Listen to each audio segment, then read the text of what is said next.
औज़ुबिल्लाहिमिनश्शैतानिर्रजीम बिस्मिल्लाहिर्रहमानिर्रहीम। Dear students, अस्सलाम वालेकुम। हमारा आज का टॉपिक बहुत इंफॉर्मेटिव है और एक ऐसा टॉपिक है जो आमतौर पर स्टूडेंट के इल्म में नहीं होता और इसको आमतौर पर क्लास में ज़ेर बहस भी नहीं लाया जाता। तो टॉपिक आपका मैंने लिखा है something important. Now what is important, इसकी एक्सप्लेनेशन ये है कि डबल सब ऑब्जेक्ट्स। डबल ऑब्जेक्ट्स क्या होते हैं? जब आप एक्टिव को पैसिव में चेंज कर रहे होते हो स्पेशली, तो आपको ऐसी प्रॉब्लम सामने होती है, आपको फेस करना पड़ती है कि एक सेंटेंस के अंदर कौन सा ऑब्जेक्ट हम जो है उसको समझें। अगर ऐसा हो तो उसमें आपको ये पता होना चाहिए कि एक आपका ऑब्जेक्ट डायरेक्ट ऑब्जेक्ट होगा और एक इनडायरेक्ट होगा। तो चलिए आज हम सिर्फ ये समझेंगे कि डायरेक्ट ऑब्जेक्ट और इनडायरेक्ट ऑब्जेक्ट क्या होता है एक सेंटेंस की मदद से। हमारे पास एक डियर स्टूडेंट्स एक सेंटेंस है, he gave me a pen।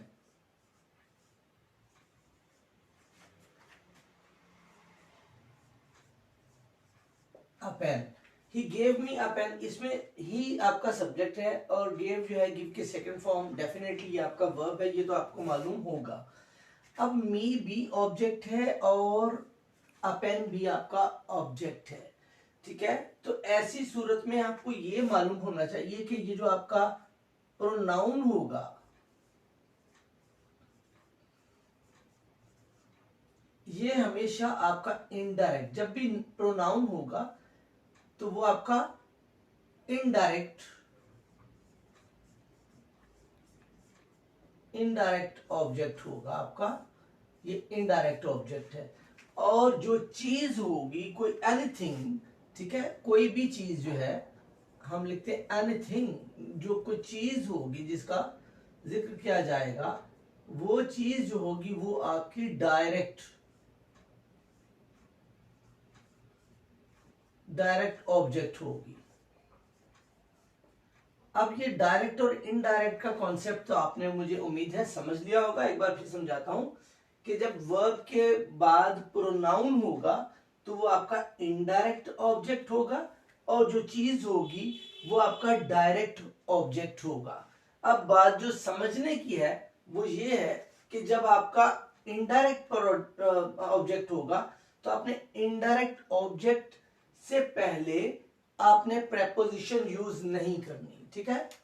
Indirect आपका जो ऑब्जेक्ट है अगर वर्ब के फौरन बाद आ जाए, ये आपका वर्ब है, ये मैं लिख देता हूं यहां पर, ये बात याद रखने की है कि वर्ब के फौरन बाद अगर आपका इनडायरेक्ट ऑब्जेक्ट आ जाए तो आपने इससे पहले प्रेपोजिशन नहीं लिखनी।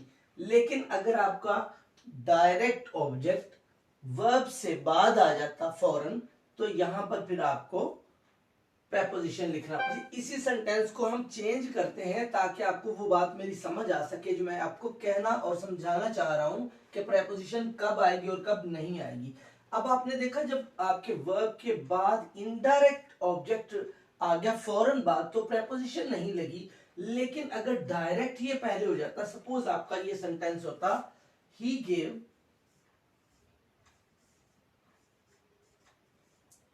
आ पेन।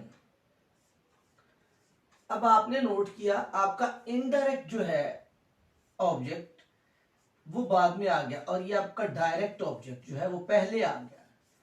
डायरेक्ट ऑब्जेक्ट कब आया? आपके वर्ब के फौरन बाद आपका आ गया डायरेक्ट ऑब्जेक्ट। तो ही गेव अ पेन। अब आप ये देखिएगा आपका जो इनडायरेक्ट ऑब्जेक्ट वो बाद में चला गया, यानी फौरन बाद नहीं आ रहा आपके वर्ब के, तो इससे पहले फिर आप प्रेपोजिशन टू की लगाएंगे, to me. He gave a pen to me. अब आपका ये जो इनडायरेक्ट था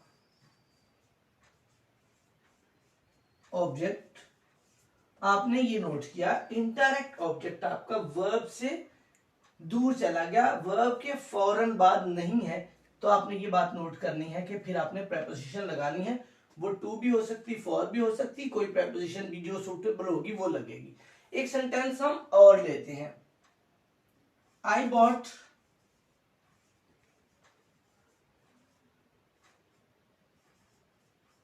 him a pen. I bought him a pen, मैंने उससे एक कलम दिलाया। ये अब आपका देखिएगा वर्ब है।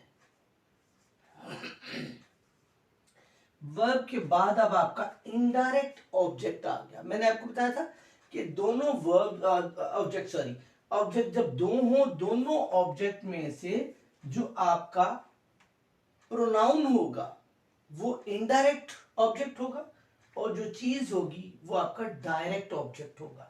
अब आपने देखा कि आपका इनडायरेक्ट ऑब्जेक्ट वर्ब के फौरन बाद आया।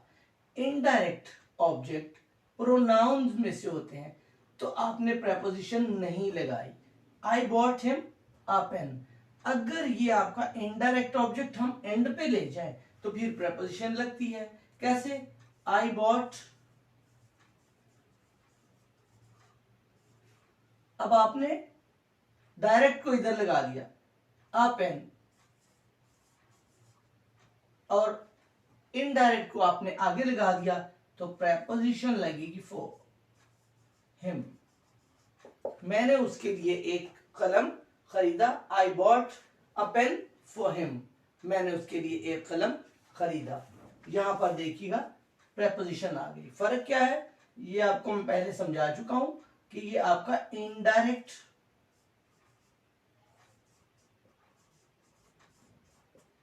ऑब्जेक्ट है क्योंकि ये प्रोनाउन है। जैसे यहां पर ये प्रोनाउन था, ये आपका इनडायरेक्ट ऑब्जेक्ट था। ये भी आपका प्रोनाउन है, ये भी आपका इनडायरेक्ट ऑब्जेक्ट है। ये किसी चीज का नाम है तो ये आपका डायरेक्ट ऑब्जेक्ट है।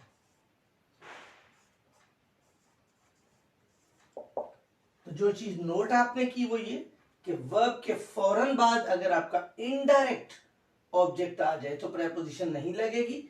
अगर वर्ब से वो दूर हो जाए, जैसे अब ये आपका वर्ब था, हमने इसको इनडायरेक्ट को दूर कर दिया और वर्ब के फौरन बाद आपने डायरेक्ट ऑब्जेक्ट लगा दिया।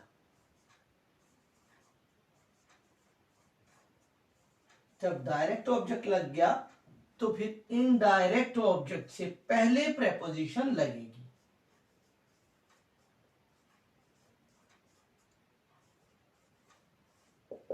इनडायरेक्ट ऑब्जेक्ट से पहले आपने प्रेपोजिशन लगा दी। ठीक है, तो ये डियर स्टूडेंट्स फर्क था कि जब आपके पास एक सेंटेंस के अंदर दो ऑब्जेक्ट हों तो एक डायरेक्ट होगा और एक इनडायरेक्ट ऑब्जेक्ट होगा। वो दोनों कौन से हैं?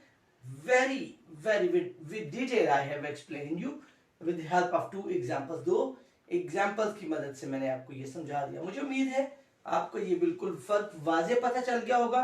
और जब आपके एक्टिव को पैसिव में चेंज करने वाले सेंटेंसेस में ये आपको मसला दरपेश होगा तो आपको मुश्किल नहीं होगी।